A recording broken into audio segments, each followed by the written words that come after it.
Welcome to Networking with Nathaniel, a podcast where we dive deep into the journeys of entrepreneurs, real estate investors, business owners, and just people that are making waves in their industries.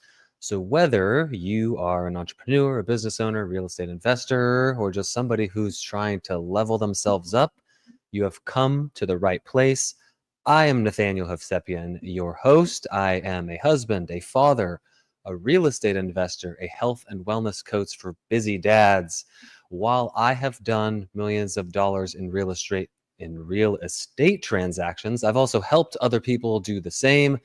This show is not about me. This show is about the fantastic, amazing guests that I get to chat with. Before we get to that, though, if you're here and you're a returning guest, returning viewer, please subscribe to the channel if you're not already subscribed. Hit that like button so we can reach more people. If this is your first time here, sit tight, hang out, see if you even like what we're doing here, and then please subscribe to the channel and hit that like button so you can be notified next time we go live. My guest today is an amazing young real estate investor I met through the Subto community and recently got to chat with while I was eating dinner after a day with Pace. He is a husband, a father, and a real estate investor. He's doing a lot of cool things in the co-living space. As a matter of fact, he just wrapped up the semester inside the Subto community, teaching people how to do co-living, what's working for them, what's not working for them, with specific details on pad split. So without further ado, welcome to Networking with Nathaniel. Dustin, thank you for being here, brother. Good morning, man. Good Thanks for morning. having me on. I forget it's good morning for you. It's afternoon for me. But yeah, thanks for being here, man. I know you are extremely busy right now with all the things going on inside and outside of your business, and so I appreciate you taking the time to be here with us. I'm excited to learn some of the things that you guys are doing, you and your partners are doing inside your business, and I think that other people are excited as well. I think that I did you a pretty good job, did you pretty good justice here with the introduction, but what is it, you mentioned before we even started going live here, how busy you are. You're definitely not bored. What's keeping you so busy right now? Yeah, so as you mentioned, I just finished teaching, Tracy and I teaching the co-living inside of Subto. Yeah. Um, it is 4 2-hour long recorded, very dense video recordings with homework tied to it. But it's very encompassing. So we just finished that up, but part of it is the unofficial continuation of it. So, like on the fourth episode, essentially, we said, "Hey guys, this is where you can see how we're going to be raising capital for the co-living deals." And so, it's essentially showing real life deals now that we are buying. We're raising Okay. capital for. We had an event last night, and so essentially, people can look at it and learn like how to raise capital themselves. There's definitely many ways to do it, but this is in our opinion, the best way that we currently know of. Yeah, let's talk. I mean, that's a big part of scaling up your buying for sure is the skill of raising capital. How are you guys going about that? Yeah, so I mean, other properties in the past I've bought, and I'm sure you know as well, it's like you have to spend a bunch of time and energy deal hunting for someone on your team, and simultaneously you need to be nurturing private money contacts. Yep. And then you have to hope that there's this perfect fit, and at any moment something could change. But what we found is by working with Fractional, which was created by a Sub 2 student, Stella, it's a lot easier. One of the reasons is there's many reasons, but right off the bat, your PMLs or PMPs, they have to put a 3% deposit that's non-refundable unless unless there's something with the deal itself that, causes it not to work. But if it's just the investor wanting to back out without just cause, like that's 3% they're not getting back. So, 10, 20 grand, they're pretty motivated to not lose that or only act if they mean it. Yeah. Yeah, Um, this is like a putting your money where your mouth is kind of, so to speak. yeah. Yeah. And so the other benefits too are like they'll draft the operating agreement. Everyone's in the LLC. They take care of that. Um, they handle the K1s, like all the stuff that you and I don't want to ever even like think about. So they offer many benefits. But also too, it's really nice that in a professional way, you could show someone this is the deal I'm raising capital for, and like send a link. Yeah. And so like we've last Tuesday, 8 days ago, and then last night we had two capital raising events, and both of them fully booked on the Zoom. So the first one was a little over 300,000. I think it capped at 340. And then Fractional was like, all right, guys, you need to find another deal, please. Because we only needed 236. So we had an extra Okay. 100K. Wow. And so everyone, they had put deposits, like they're pretty serious. And Yeah. then so last night they found another co-living deal, and we raised on the Zoom live another 250,000. So over 500,000 in 7 days. But And then, well, in Fractional, 2 hours. yeah. Yeah. And so yeah, that site though, it's it's so much easier, is the best way I can Yeah. put it. So I say the $500,000 in 2 hours. Now that might not be entirely true. It might be though, but are you doing work actually still going out and networking with people and capital raising and then funneling them to your Fractional page? I haven't actually used Fractional yet. It's in my notebook on one of the things to do when I get back from Squad Up. But is that, yeah? So are you funneling people there, or is this like there's people on the site and they see a new deal to pop up that looks interesting to them and they just come to your Zoom, or is it like kind of a combination? Yeah, so it is a blend. A lot of the people we've either met in person or virtually over time, like Okay. Tracy's social butterfly. We're both like visionary types, but I'm Mm. more of like a hybrid. Okay. She's like definitely visionary. Um, and so she loves that. She could just talk with people all day. I'm like, an hour or two a day is good for me. Yeah. Um, and so we are doing a blend. We're also building our team out. Like we have um, just different people that are also helping feel like essentially funnel. But also too, we have one of our teammates, she does work for Pad Split. And so yesterday before our event, Pad Split put our event, like emailed it to their entire, I Oh, don't even know how big Pad Split's email, but they did an email list and LinkedIn. So wow. like we had a good concoction of different people last night. That's a nice in for sure. Yeah. Yeah. We didn't even expect it. She just said, "Hey, by the way." By the way, you're going to have a little overload of people coming Yeah. into your thing. How long have you been using Fractional? Is this just those two deals that you've done, or now is this an ongoing thing you've been using for a while? Because I know it's relatively new. Yeah, so I mean, we first heard about it back in like November. Okay. We officially opened the account 6 weeks ago. Okay. So like now what you do is you have your own profile, kind of like Facebook or Instagram, but then you create a community. And they have some other verbiage too that it's different, but the community is essentially what we like. If anyone goes to buydealswithdustin.com, it redirects them to our fractional community right off the bat. Okay.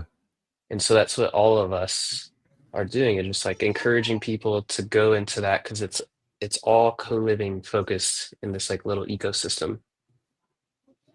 Yeah, dope. And that like it gives an entry to lending for people that may not otherwise have an entry for lending. And what I mean by that is, your typical raise, might be a couple $100,000. If you're just going to one person, like most people don't have a couple $100,000 sitting around to be able to lend. But when you're talking about what's the minimum, is it 5 or 10? Yeah, for now it's 5. Yeah, so like that's pretty Mhm. biteable, pretty attainable Yeah, for a lot of people. Yeah. and that's really our target audience too. It's beginner, intermediate, and there are some advanced that just want to park money. Mm-hmm. But that's our goal. It's the unofficial continuation of the Subto co-living semester, where it's all right, guys. Now, either A, go to Fractional to just see what we're doing, or B, invest with us. But ideally, though, what our primary goal is to help 10,000 students or people get their first co-living deal. And Oh so it's yeah. like when someone puts $5,000 in, they're going to see everything about the property. Like, oh, room 6 didn't pay. What are we going to do about it? Or, Mm. oh, uh, someone spray painted the side of the house. Whatever you could possibly think of. They're going to like see how we handle it all. Yeah. So like The really spray helping them build their resume. That's is the just spray random. painting the side of the house something that's happened to you? No, you No, just made no. that up. Okay. Yeah. Because you've been doing this a little while now. You've got some incidents I'm that have sure it's happened happened to besides. someone though. Yeah, just like graffiti on the fence, or you know, Yeah. whoa, those words are tough sometimes. We've had an issue since the new administration, and I'm not saying one side or the other, but we've had a couple of, hey, I'm leaving, just like overnight. I'm leaving the house. I'm Texas. concerned. Yeah, Texas. Yeah, I'm Yeah. concerned. I don't want to mess with it. And these were people that are actually citizens too. They were just, I Hmm. think it was maybe family or friends that they didn't want to be involved in. They just they dipped out overnight, and like, oh, that was not something that we were expecting when we got into co-living.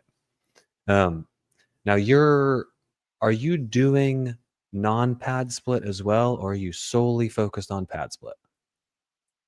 At the moment, we're only doing pad split Uh, because none of us want to handle that. So it's like the way we're setting it up with each property, like what we are already done with others, is pad split does the first layer of vetting, mhm. making sure credit, they have a job, all that. And then they make it to our property manager, who does the next layer of vetting. Um, and so we really like that because ultimately, unless there's something major, like we're really not involved. It's pretty passive at that point. So Yeah. we really, all of us enjoy that aspect, even though it might tighten the margin a bit, but we think it's worth it because then all that time and effort we could just spend on raising capital for another property. Yeah, going out and finding more and being able to just repeat it. Yeah, I Mhm. like that. What dang it. I had a follow-on question there about, oh yeah, okay, so another aspect from my naivete with pad split is they're a marketing arm, right? And similar to like what Airbnb is to short-term rentals, pad split kind of is to co-living. Is that correct? Like, In a sense, yeah. uh-huh. Pretty similar. Like they're also like a SaaS product. Like you are collecting money through it. Okay. Essentially, it's your CRM. And Oh, then I interesting. know a lot of their money that they collect, they're really pumping right back into PPC marketing in their core markets. So it's like as soon as you type rent by the room in Google or ChatGPT, stuff like that, they're really pumping out some dollars to be that first line item, that yeah, first offer. Yeah, so like, one thing that kind of steered us away, and I think that steers other investors, you mentioned that it tightens the margin, but Mhm. if you're looking at from a marketing perspective, that dollar that's going to pad split, then it kind of doesn't tighten the margin because every week, every day, that every week, every month that goes by without that room being rented, you're essentially spending on marketing, right? And so Yeah. by cutting pad split in, have you have taken the marketing expense, you've taken that first layer of vetting the tenant out, you've taken the payment processing portion out. How does the how does it work when there's an issue that needs to be fixed, like a repair or something that needs to be done? Say, batteries on one of your door lock, your locks went out and the keypad's no longer working. Does pad split have anything to do with that, or is that solely a you and your property manager Yeah. situation? So essentially, no, everything's always evolving, but I know to a degree, like room two is leaving their dishes in the sink every night. They can complain to pad split and they'll like offer suggestions to that tenant. And then next, though, it is typically the property manager that's going to be involved. Okay. Um, and but like the repairs too. And then the way we set it up is we'll always review monthly any expenses, but we authorize them anything less than $300 that they can do without our like they don't have to ask first. Yeah. And then at the Yeah. end of the month, we'll see what that was. Um, And with but oh yeah, go ahead. I was gonna say the other part too that's attractive. Like the past two that we're buying are we bought them because they have a track record of like 2 years and it's all stored data inside of pad split. So like the seller Mm, can't lie to us about the revenue or stuff like that. So it also like if some people if they ever want to sell, in my opinion, they're gonna have a better chance of selling it at a premium if they have been using pad split because all that information is very cleanly tracked and it's not dependent on the highly biased seller's right. bookkeeping. Yeah. Because the buyers are liars, sellers are worse. And Yeah. yeah, I think that no, I'm not going to say the rest. Does pad split? So how do I phrase it? So you have a bunch of people living in this property, right? Co-living. That's what co-living is. Rent by the room. Do you as a company have a house rules document that everybody's signing with their lease agreement? Oh, and I know pad split does this differently, so maybe this changes some things too. Or is that like a pad split thing? These are house rules, these are standard kind of things, or is it again kind of a combination of both, where pad split makes recommendations and you can pick and choose? Yeah, so a couple of things. Like our property manager, once it gets through pad split a person, and then they're like, yeah, I'm interested, the property manager will typically walk the house with them. Okay. And then throughout the house, there are posters of the house rules. And it's like right in their face. Um, and it makes it pretty clear, like, hey, this is what's going on here. And then if the property manager, we give her a lot of liberty to like filter on at her own discretion, Mm, like if she thinks someone's gonna be compatible or not. And yeah, she handles it pretty well. So she'll explain the house rules verbally. I know there's a written form, and they've seen how or posters like in the kitchen, hallways. I don't know how extreme they take it, but there's a couple posters at least, like two or three. yeah, I like that. And so it's just like you've heard it, you've seen it, you've signed it. Yeah. Get the f out. No, I'm just kidding. On that note, what is your you may or may not know the answer to this, but like, what is your average duration of stay over the properties that you have? Um, so we have noticed it. Everyone's favorite word depends. So Yeah. Orlando, like we have some properties in Central Florida. It's like 6, 7 months. Okay. However, these ones that we're buying in Georgia, it's like almost a year. Like the current tenants inside it right now today are like over 200 days, like mid 200s of where they're currently at in occupancy. Wow.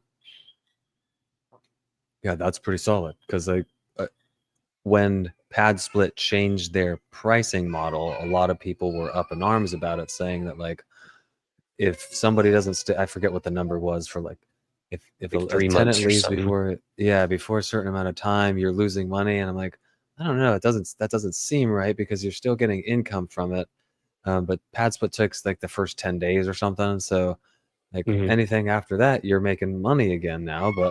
Um, but yeah, that was something that people were up in arms with. So hearing that the your average stay is 6 months or longer, that's a pretty big positive, right? And are there any Yeah. things that you guys are doing that you could say contribute to that?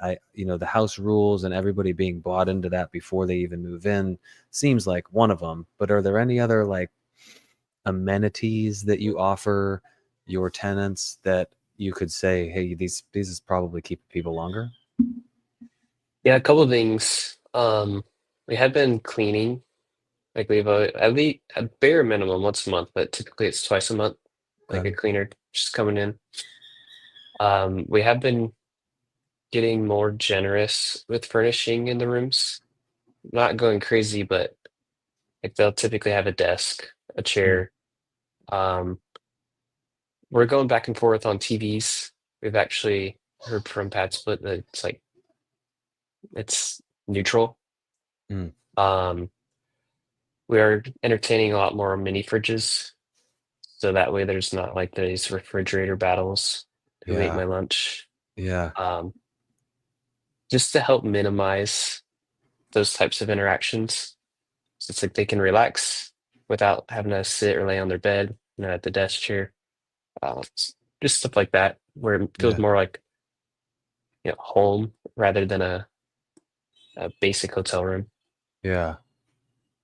Where do you guys land on the mattress? You providing a mattress, or is that provided by the? Yeah, so you're Yeah, definitely mattress provided by us. Um, the bed, the bed frames, spend a little extra. Get the 3,000 pound capacity ones. We learned that the hard way. Like okay. we'd get the ones that are like 600 pounds, 700 pound. Right? Okay, yeah. And we Yeah, had 5 out of 5 stars on Amazon. So that's just a random tip. But yeah, yeah. yeah, You have a clean lot of ideally, bed jumpers. Yeah, I guess. Something. yeah, But yeah, at a minimum full size, but okay, ideally clean. yeah, I wouldn't even bother with a twin. yeah. Too Otherwise, small. that turnover is just gonna be horrendous. Yeah, that's what I. That's where our head is always at is when we're going into a house, what can we do to make it as easy on the tenant as possible, as like headache free on the tenant as possible, because we want them to stay for as long as possible, right? We Yeah. definitely don't want 3 month or less kind of turnover. Yeah, that's going to happen. Some people are just kind of going to come in, they're going to come and go. But the more of those 6 months, years we can get, the more predictable the income is, the more like a long term rental it is in that stability portion of it. But you get Mm. the higher rents. Do you have a lot of week by week? Do you have a lot, or do you have more kind of longer term? Hey, I'm signing for 3 months, I'm signing for 6 month kind of things. No, so I'd have to check with our property manager officially, but I think it's like they're agreeing to at least a month Okay. currently, and then it's based on their pay structure, like however they're paid. Mm, Pat's what sets it up where it has to be paid out um, at this like in harmony with it. That way, it's yeah. not like at the end of the month we're waiting on everything. Yeah, I like that. Like a little kind of and Like keep the cash flow forces, coming. yeah, forces responsibility. Yeah. You mentioned Florida. What other markets are you guys really focused in on? I think I'm just making an assumption. Georgia is like Atlanta, very like Yeah, heavy pad those split are market. two recent. We have two in escrow Okay. in Georgia. Um, I'd say there's four markets, and we're not going to force it. but we are interested, of course, Florida, Georgia, um, Texas. We were going back and forth based on some of the stuff you were mentioning 10, 15 minutes ago.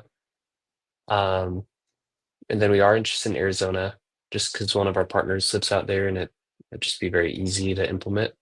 But those Yeah. are our four.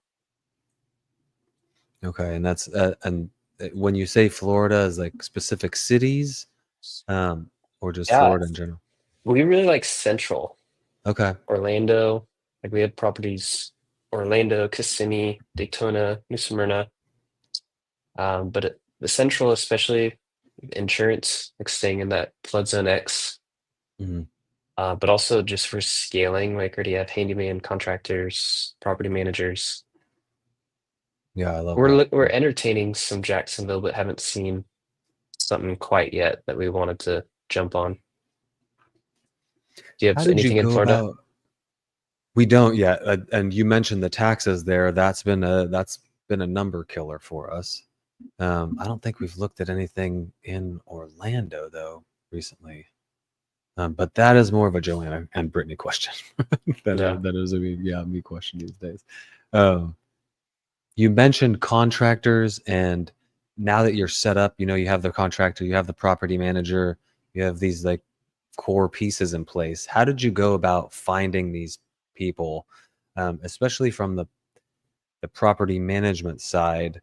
It can be tough to get somebody who's not only interested in co-living but actually capable of executing on managing all these people in a property. Yeah. So, I mean, in short, it's what we're doing right now. Um, it was actually last year at Squad Up. We were launching a co-living property in Orlando. And I was just putting stuff on Facebook about it. And then this lady hits me up. I thought it was a scam at first. I was like, who wants to manage this? Yeah. But she lives in Orlando. She already has a few of her own properties. And she's like, hey, if you want a property manager, let me know. And I didn't do anything about it for like a month. And then once we just realized like all our schedules, the partners, like we needed a property manager. Mm, Just like maintenance, move in, move out, like especially when the property's new and it's filling, stabilizing, so it needs some attention. And so that's how we found a few like that. It's just organic marketing, and then yeah, they hit us up on in the DMs. I want to ask you about that organic marketing, because that was something that we started chatting about beforehand. Before we get to that though, with the co-living, finding deals, finding capital, what are your current things that you guys are struggling with and working to kind of build out and get better at? Um, I don't know if struggling is the word I would use. I would say one thing we're extra focused on is building out our SOPs. Um, Kind of like we have a team. Um, we have a core five, core Mm, six, and so it's really setting up that the SOPs of like acquisition, who reports to who, the expectations and the underwriting. So most of that at the moment, we're just going through because we have deal flow and we have capital. So now it's just like, building out this middle part where it's just really streamlined. yeah. It sounds like it's in your guys' head right now, and because you've been doing this a long enough time, you know what you're doing. But being able to maybe bring somebody in where that Mhm. you can, if you're not there one day or one month or whatever, somebody else can Yeah. step in and fill that role. Like squat up. Yeah, no, there you Like go. we Yeah, we've been prepping, but we yeah, know like, hey, this is the perfect test trial because the three core partners will all be in Dallas. And we have a couple in escrow. We have like inspections happening, like all these moving pieces. Like, all right, it's just 4 days, so I mean nothing too crazy, but yeah. yeah. Yeah, I love that. And it's funny that our operations manager really showed how valuable she was. This is going back 6 months now. We had this hurricane. I don't know if you heard about it out here, that for us, it wiped out our power. We didn't have power for like 3 weeks. We didn't have internet for like 6 weeks. We didn't, for the first couple days, we didn't even have cell phone service. Like you would send a text and it would like just sit there kind of spinning its wheels. Eventually it would go through, but you couldn't make phone calls. And we closed on a house the day of the hurricane. Literally at this table with no lights or anything. I had like a little lantern. I signed paperwork, and then Joanna, our operations manager, took over. And we Yeah. didn't, like, for a couple days, we kind of didn't know what was going on. But like you're saying, she just she just knew what she was doing, and she handled business. And like, yeah, thankfully, when issues like, not issues, but things like Squad Up come, like, you know that the people that you've put in these positions are going to handle going to handle business and make sure that the thing keeps rolling. Holy moly, this has been half an hour right now. Um, we've covered a lot in 30 minutes. So, um, the organic marketing, you mentioned something before we went live called that you dubbed kind of Trojan horse. Would you Yeah. explain that to the people that are listening, and me again, I guess too, how Yeah. you're Yeah. growing your social media, and how you're growing your capital raising, and how you're growing your deal flow, all from this kind of seamless thing that you're doing? Yeah. And I would say it's one of the components, of course. But the way I got into real estate essentially is wholesaling. And Mm, I did direct to agent, on market, email marketing. And then simultaneously I was buying a couple properties along the way. Um, and so essentially it's you're making these email offers through to agents with listings. And now I don't really focus on wholesale a lot. Like I have someone that helps me. mm. Like it's his number at the bottom of the email, not mine. And then I step in where it's appropriate. But um, what I found early on though, when I was wholesaling, is a lot of wholesalers like hide. At best, they have a little landing page. Mm. And what I was like, I'm also an agent, so I was like, I really want to leverage this. And so what I did was in my email offers that go out every morning, I have a link to my YouTube channel and a link to my LinkedIn, because I also have like I've gone to school, I have the license, I have a master's in finance, and I was like, I want these people to see who I am, and I found it worked really well. Mm. And so now, even though I'm not really that focused on wholesaling, I'll probably always continue that marketing because I can see. Actually, I'll look. Let me look just for fun, real quick. I Yeah. can see pretty easily. Yeah, so 70% of the emails are opened, and then Wow. yeah, and 6% are clicked. Wow. Okay. So it's like a very, and it's if they're clicking the YouTube, like it's triggering the algorithm on YouTube.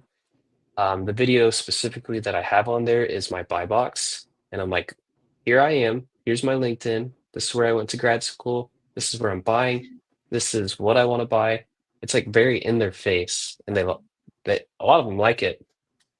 And Yeah. so, Mm. yeah, That's the keeping it super simple, which is yeah, what we were talking about with your LOI blaster.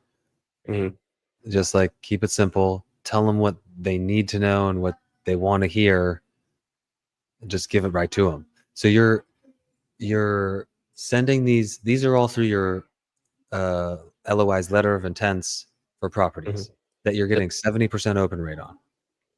yeah. What in the heck are you putting in the subject line? I rotate. Um, Yeah. I like to get creative. It's always changing, like every 45 days. Okay. Sometimes it's like depending if it's holidays before Christmas, I put like get your Christmas money ASAP or just like here soon it'll be something about summer, but Yeah. it's always different. Yeah. Or like quick close. Okay. But I mean, these are on market listings, so like they should be opening them if they're doing their job. Yeah, you would hope so. Some go to Yeah. spam, but Yeah. most don't. And with this LOI that you're sending out, these are all, oh, well, you mentioned that you're not active in wholesale, but are a I have percentage it. of these wholesaling, or is this all for wholesaling?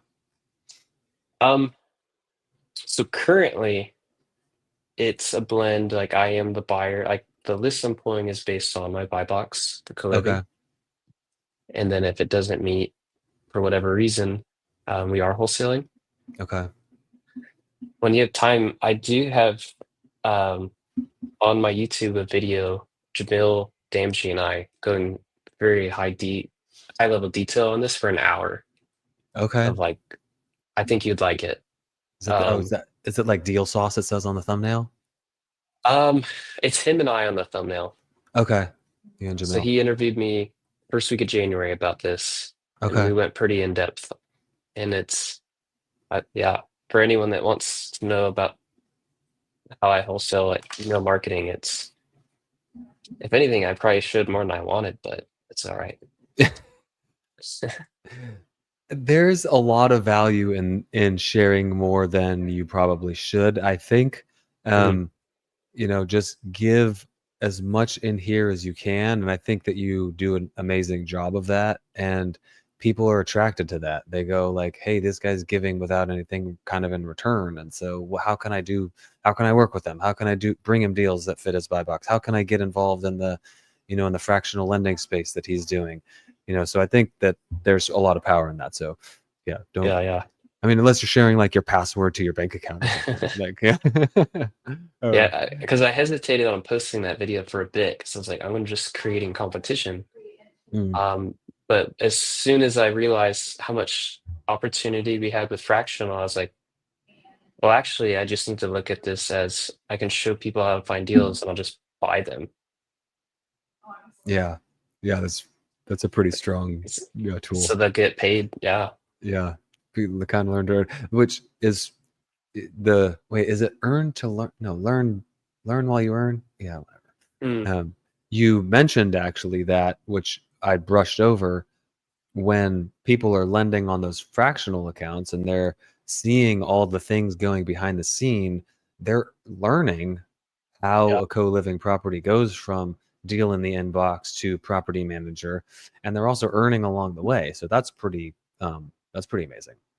With Yeah, yeah.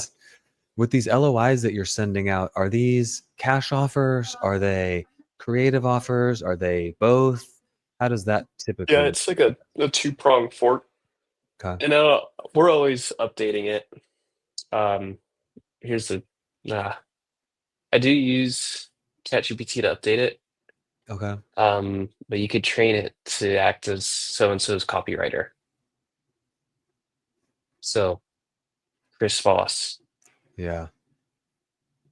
Yeah. Probably a good anyone one. that knows Chris Voss, anyway. Yeah. Yeah, we're always modifying it. So, Okay. but yeah, at the moment it is 60% ARV cash offer, and then it offends them, and then they see the creative, and they're like, oh, maybe this can work. That's the idea. Yeah. The Chris Voss. What's Chris Voss like? Come in at 70%, then you The come up to Ackerman. 80%. Yeah. Yeah. Yeah. It's funny. I've shown people on my team that book, and they've listened to it. I'm like, I don't know if I should have showed you that. Like when we're like talking about, potential profit Yeah. shares and stuff. I Yeah. Like, hey, I want to raise. Oh boy. Yeah. Here we go. was like, I see you calculating some Ackerman models in your head right Yeah. now. Yeah. That's Your funny. extreme anchor. Yeah. Your extreme anchor. How long have you been investing now? Yeah, so real estate, 2.5 years. Okay. Yeah. I've always been in finance, but real estate, I just dove in. It's like October. Yeah, so 2.5 years. Yeah, that's amazing. It's a testament to the work that you're putting out, putting in every day and keeping that whiteboard full behind you. Yeah. Yeah. what is your big goal for 2025? I know we're coming up on the end of Q1 here.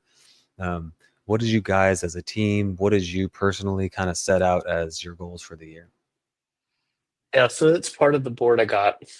Ultimately, for 2025, um,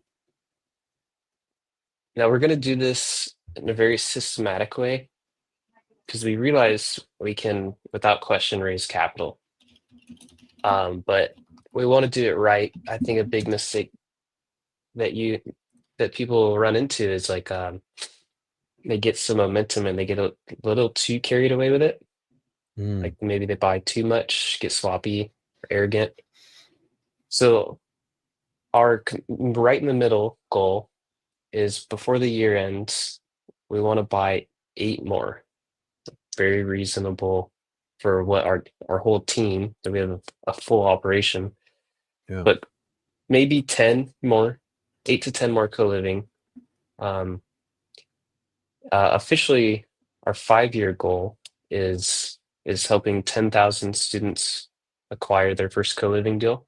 So, for Oh, example, the reason we picked that number is like on the first one in escrow, I'll have to officially tally it, but there are going to be 27 money partners on it. We have one guy that is also credit sponsoring the DSCR, so he's going to get equity share. There's another, we're helping him do his first EMD deal. So we're really mixing in a lot of people and students to help them get involved. yeah. And so, and then lastly, it is helping 1,000 people afford housing through co-living. That's the five Yeah. year official. Yeah, that's awesome. So this is I know I'm not in owners club, but I have heard like this Mount Everest. Is this the Mount Everest, or is Yeah, Mount yeah. Everest even bigger than that? No, at first it was just the simple helping 1,000 people afford housing through co-living. But the more Tracy and I worked together, we realized we wanted to modify it, and it was helping 10,000 people like do their first co-living deal. Hmm. And so then that other part would just be a natural result. Because when Yeah. we were teaching, we just found that there was such a barrier for someone to get their first co-living deal. Because it's like if you're converting a sub 2 or whatever, you need like at least 100 grand by the time you're all said and done. We're Yeah. like, wow, most people either they don't have the money or they don't have the resume. And so that's why the fractional came into the play is like, all right, we can help people at least build their resume. Yeah, what's gonna be amazing, and I can't say this with certainty, but I feel like I can, is that in 2 years, that 5-year goal is gonna have become your 2.5 or 3-year goal, and you're gonna have a new, crazier, today unimaginable 5-year goal that you That's what can't they even said. fathom yet. Yeah, I've been diving into EOS and the entrepreneur operating system, and Yeah, it talks a lot about Kaipo. like, yeah, Our partner just Kaipo does that. okay, yeah, it's like theirs is they talk about this 10-year goal and setting it so huge that you can't even like it seems unrealistic right now. And then in 2 years, when you've been working towards that 10-year goal, you're like, oh wait, we got to move that. Like that's now a 5-year goal because we've been working so hard and we've been making such progress. And I can see like pretty certainly that you're going to get the 10 helping 10,000 people out the way you guys are going, definitely quicker than 5 years. And your 5-year goal is something that you can't even think about right now. So that's really Yeah. exciting. Like I said this before we started the podcast, is like I started this podcast a little selfishly, is that I wanted to network with people. I wanted to learn from people like yourself. I've had a lot of amazing guests on so far that I've learned a lot of cool things on. And then I get to watch along the way. Like, this may be the first prediction I've made on networking with Nathaniel. So I'm excited to like watch now and see 2 years from now that, oh yeah, no, Dustin's blown that out of the water. Now he's trying to, you know, help 100,000 people get into Yeah. the co-living or something. Like it's going to be something that we can't even fathom right now. But yeah, um, No, that EOS though, that's like that's no joke. Like Hmm. our partner Kaipo, he's quiet. He's more like the fractional point of contact. Like he's essentially the capital, Okay. VP of all capital related. And anyway, though, he has a very successful business in Hawaii that he lives in Arizona. And Okay. EOS though is how like he was showing me some like Loom videos earlier in the week of like how it runs and these L10 meetings, and I'm like Hmm. just mind blown because I see how he's gonna be able to help do that with the real estate side. So Yeah. it's cool that you're doing that. Like it's really impressive. Yeah. It's it's going back to your, your SOPs that you were talking about. That's part of it, is like breaking it down and keeping things very simple to where you can just step aside and somebody can step right into that role knowing exactly what they need to do. And so, yeah, that's a part of it. But yeah, we're just at, it's cool because I'm seeing the potential of it, and we're doing 90% of it kind of already. We're just like, what's that 10% that we're missing that is keeping us from getting where we want to go? So I Hmm. like, if I forget what the quote is, like, if you, is it, you don't fall, poop, I'm gonna mess it up. Something about falling back on your systems. You don't fall back, you don't rise to your goals, you fall back to your systems. Yeah, Shoot. I've heard. It's- Yeah, I've heard something very similar. I know what you mean. yeah. And just this, I'm going to segue here to the books right now. You ready? The book Traction, even if you don't use the EOS system and you don't follow through, there's a lot of good business related, entrepreneur related little nuggets in that book that you can just apply. And Traction. it's called Traction. It's one of three series, and I forget what the first series is, but it's on my Networking with Nathaniel book list, which is coming out soon. Everybody that's listening, I have asked every single guest, which we're going to get to here in a second, what some impactful books on their business, on their life, or just that they're very interested in. And I've been writing them down in my little notebook, and I've been keeping a Word document of all of them. And so I have this idea that I'm going to create like an Amazon book, so a book list, so you could go find the book that you want very easily from the Networking with Nathaniel playlist, and just all in one spot. I actually got a text this morning from somebody that I go play basketball Wednesday mornings, and one of the guys knows that I'm a real estate investor, and he came up and was talking to me about the podcast. He might be listening here. Shout out to Ezreal if you are listening live. Um, he texted me, "Hey, can I get that book list?" I'm like, "It's not ready yet, but it's Yeah, coming." But yeah. yeah, so long story short here, Dustin, are there, like three books or so that have impacted your business, impacted you as a husband, a father, or just books that you're downright interested in? So there's a couple that I read on repeat. Um, I have a bunch of favorite books, but there's three that I'd say there's three, like, especially if I'm traveling and I'll listen to audio, I'll Mm, read it, audio, rotate. Um, the number one, though, that I would say that has impacted my business, hands down, without question, it stems from Pace. Obviously, Pace has this extreme charisma. He's a magnet. And hmm. for 2 years, I've been trying to figure this out. Like, what does he do? Like, there's a science to it. There's something there. It's not just random. Yeah. And the book that he recommended that I've been able to pinpoint it, he said it in Gator one time, and I read it on repeat, but it's the simple old classic, How to Win Friends and Influence People. Yeah. And it's cool too because I notice in real estate when people go from beginner and then they start touching intermediate and advanced, they don't do most of what's in that book, and it limits them. Mm, Um, like I do the same type podcasts that you're doing now, where I'll interview people and it's very about them. So this is abnormal for me to be talking about myself this much. yeah. Yeah. But I noticed like at Squad Up, if you're the type person that you're showing genuine interest in the other person and like, hey, what's your problem? Like, what's going on? it's like jet fuel for your business, and Mm, especially when it's genuine. yeah. Um, the other two, I would say, um, Think and Grow Rich. I read on repeat, depending at what cycle I am in my business. Like things fluctuate, especially as you're doing new things. And then the third is a classic.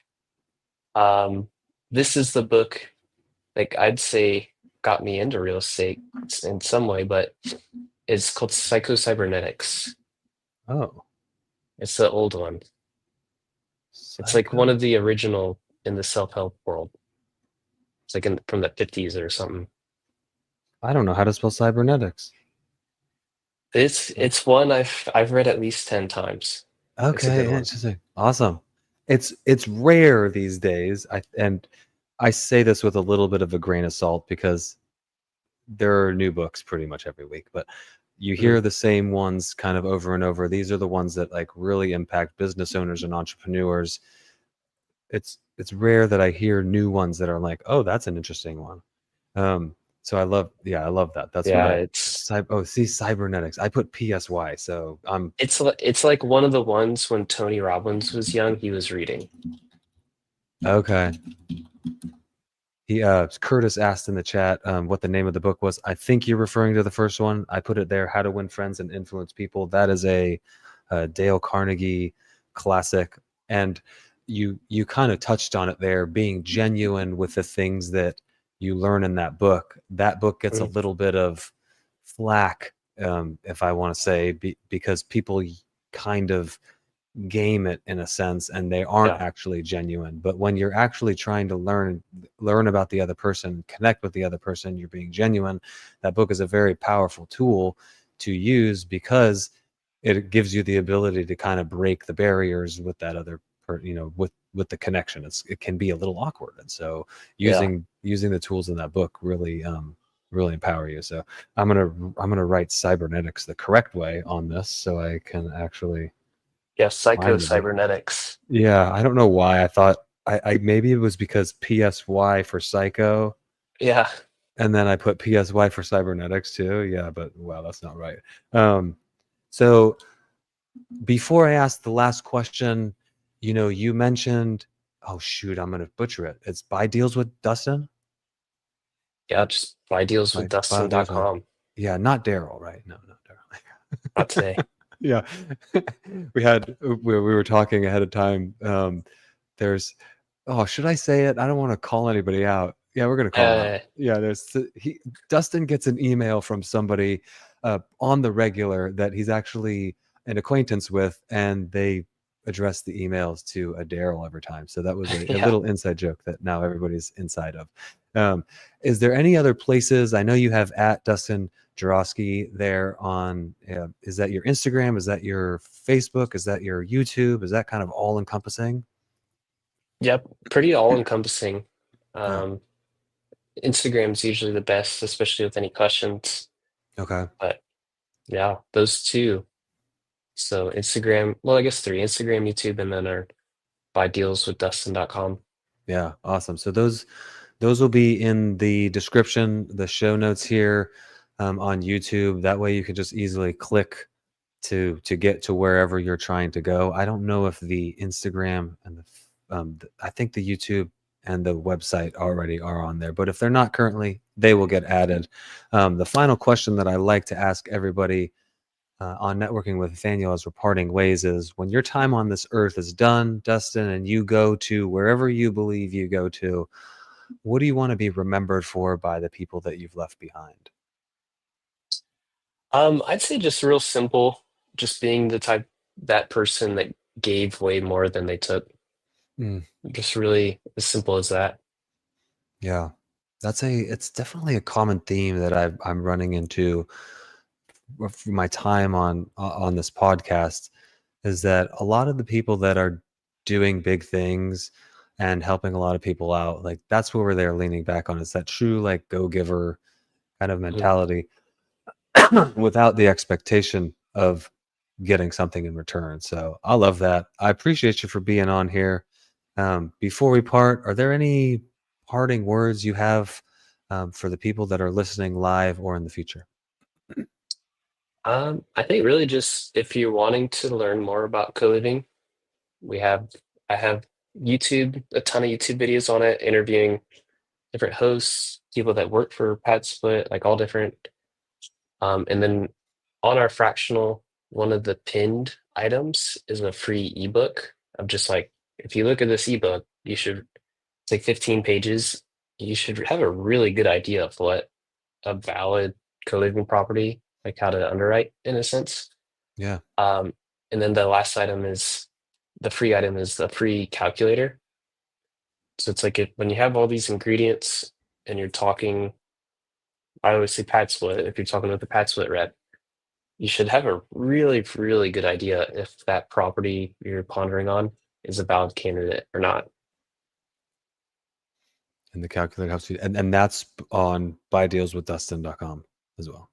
Yep, just one of the pinned Yeah. posts. Very dope. I appreciate you being here, brother. Gosh, I gotta. If you could hang out, I'd love to chat with you for a few minutes afterwards, kind of decompress. If you got to go, I totally understand it.